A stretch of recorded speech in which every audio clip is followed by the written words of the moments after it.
15 interesting facts about the planet Pluto. On March 13, 1930, astronomer Clyde Tombaugh telegraphed Harvard College from the Lowell Observatory, one of the oldest in the United States, that he had discovered the ninth planet of the solar system. It was named Pluto.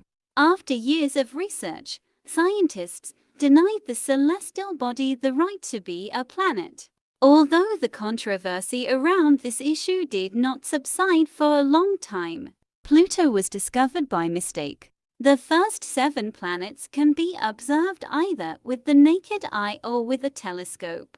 Neptune became the first planet to be discovered indirectly, theoretically, on the tip of a pen. These were the 1880s.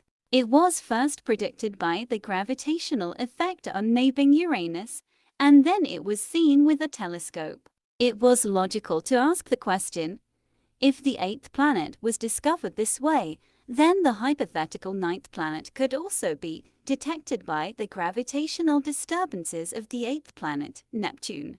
Erroneous calculations followed, which showed that Neptune's orbit was indeed under some disturbance of an unknown celestial body, and it was even clear where to look for this body. And so Clyde Tombaugh, a student of Percival Lowell, the most famous astronomer of his time, was tasked with finding this planet. And he found it. Later it turned out that there was no gravitational influence on Neptune's orbit, that the newly discovered planet was too small and could not disturb anything. But Clyde Tombaugh was an American, so this discovery became American pride, and Pluto their planet. The name Pluto appeared as a result of an open competition. The option of British schoolgirl Venetia Burney won. There is an opinion that the first 2 letters contributed to this choice. P. L.E.C. are the initials of Percival Lowell, Clyde Tombaugh's teacher.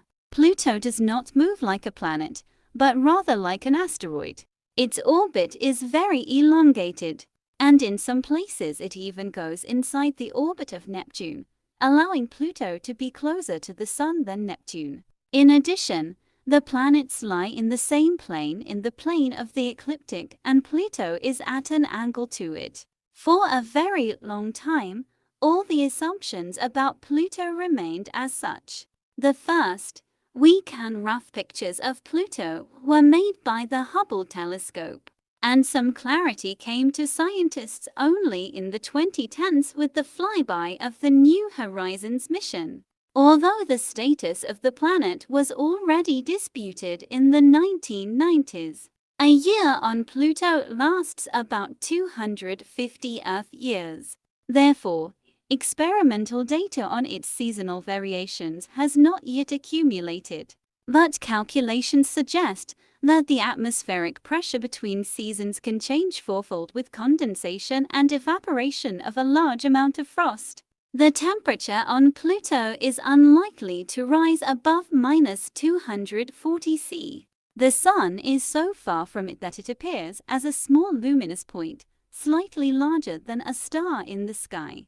Therefore, heating on the surface of Pluto is insignificant, and the thin atmosphere does not produce a noticeable greenhouse effect. One for all.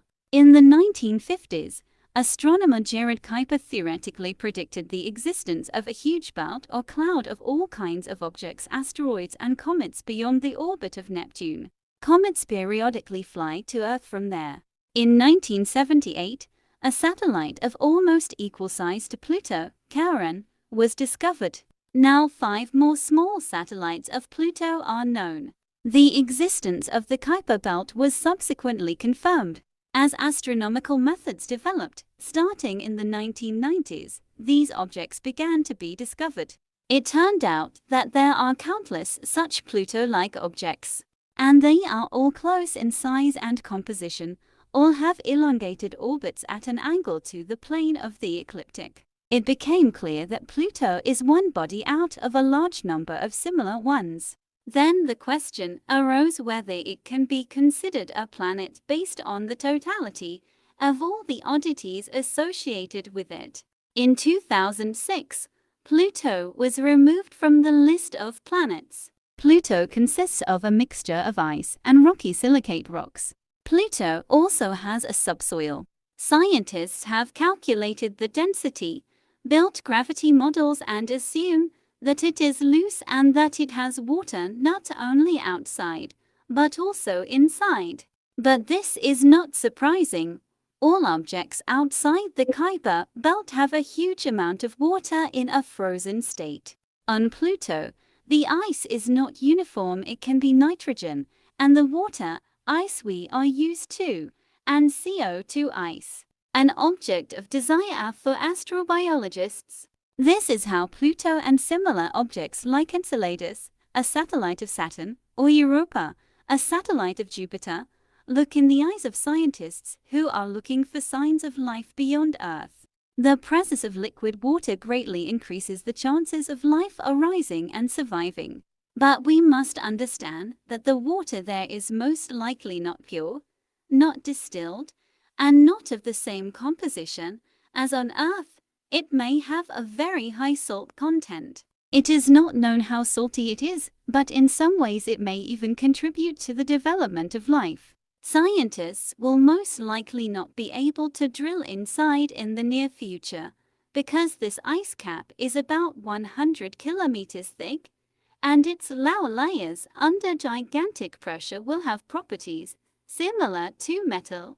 This is an impossible task with current technological capabilities, but it would be possible to conduct a more detailed analysis of the substance that came out of the depths onto the surface of Tombaugh Regio and find out what organic substances are present there. Maybe not only on the surface itself, but a little deeper, a few centimeters or meters. This would more accurately show the substance of the depths, not changed by contact with the atmosphere. Inside Pluto, radioactive substances decay. There is internal heat accumulated since the formation of the body, plus tidal interactions, which are helped by its satellite core, and it shakes up the subsoil inside, heating it up. And if the subsoil is heated and consists of ice, then it is no longer ice, but water. Modern models suggest the presence of an oceanic underground layer near Pluto more than 100 kilometers thick. What is inside this ocean is unknown, but scientists assume that almost all objects with solid surfaces outside the asteroid belt have something similar. An icy heart on the surface, or Tombaugh Regio, is ice covered with frost, mostly nitrogen, most likely formed as a result of cryotectonic processes. It is believed that Pluto has tectonics, only instead of lava, like on Earth or Venus. Liquid water with impurities comes to the surface, which freezes into ice. Pluto was completely made up of mysteries. At first, nothing was clear. What did Tombaugh see? A small white dot in the picture. It was possible to roughly estimate the size of this body, its distance from the Sun, but over time it became known that this body behaves very strangely. When the Hubble telescope was launched, we received very weak, rough pictures of Pluto and its satellite, just a few pixels. Clarity only appeared in the 2010s with the flyby of the New Horizons mission, and the status of the planet began to be disputed in the 1990s. In 2006, the New Horizons automatic interplanetary station was sent to Pluto. The US had been promoting this mission since the 1980s. The project's ideological leader, Alan Stern, proposed launching it jointly with the USSR, but in the end he was delayed for almost 40 years. The Americans had been to every planet except the ninth. At that time it was still the ninth planet, so it was necessary to visit there too. The AMS successfully reached its destination in 2015. The device flew close to Pluto and took spectacular and informative pictures. Was it in vain that Pluto was offended? Astronomers have opened Pandora's box, but this is inevitable. As usually happens, the more we begin to study, the more questions arise. The Hubble telescope is, of course, great, but the pictures it showed, those few pixels, are not very informative. But then the modern mission New Horizons was sent to Pluto, and the pictures instantly flew around the world and became a sensation. The icy heart on the surface of the planet was especially memorable. But, most importantly, an idea of the geology, geomorphology of the surface, and its approximate composition appeared. It became known that Pluto has a nitrogen-methane atmosphere. Pluto's satellite Charon is smaller and similar in composition, but it has a little more ice. It is less dense.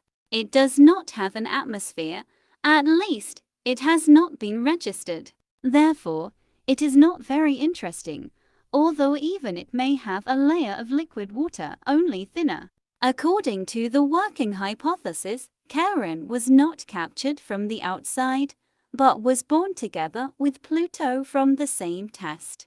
There was some kind of sliding collision that led to the formation of two objects. As if in a dance, they began to circle each other together, becoming a binary system. Much the same way, according to one version, the Earth and the Moon came into being. Don't be stingy with your like and subscribe to the channel.